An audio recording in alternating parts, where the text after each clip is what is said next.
Hyderabad horror. Elderly blind couple unknowingly shares home with son's dead body for days. Tragic tale of isolation and loss. A tragic incident unfolded in Hyderabad's Blinds colony where Kaluva Ramana, a retired government employee, and his wife Shantikumari, both visually impaired and in their 60s, lived in a small rented apartment with their younger son Pramod.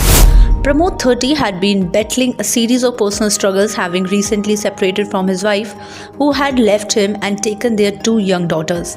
Reportedly struggling with alcoholism, Pramod had been the sole caretaker of his aging parents, who relied on him for food, water, and assistance with daily needs.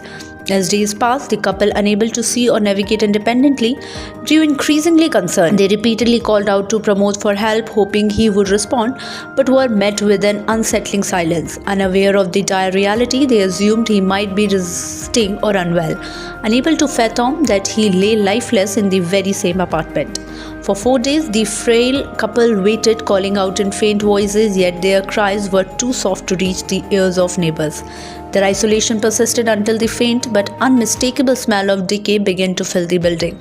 Concerned neighbors, who had initially thought little of the family's quiet, became alarmed by the order and eventually altered local authorities.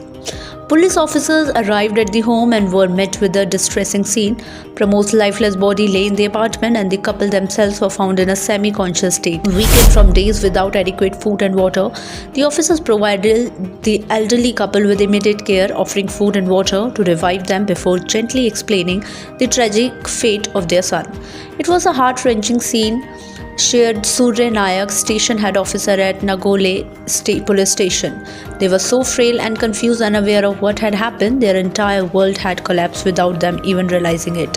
Following this revelation, the authorities quickly contacted the couple's elder son, Pradeep, who lives in another part of Hyderabad. Pradeep, devastated by the news, rushed to the apartment to care for his parents and arranged for Pramod's final rites. The police meanwhile sent Pramod's body for a post-mortem to confirm the cause of death, which they suspect occurred naturally in his sleep approximately 4 to 5 days prior. As word spread of the incident, residents of the Blinds colony were left shaken, reflecting on how such an unimaginable tragedy could go unnoticed. This incident serves as a grim reminder of the vulnerabilities faced by elderly and disabled individuals who may live in isolation, relying on thin threads of support that can all too easily snap. Thank you for watching TSW News. Don't forget to like, share and subscribe for more updates from around the world. We will see you next time. For more updates, subscribe to our YouTube channel TSW News, news that reveal the truth, and visit our website www.topstoriesworld.com.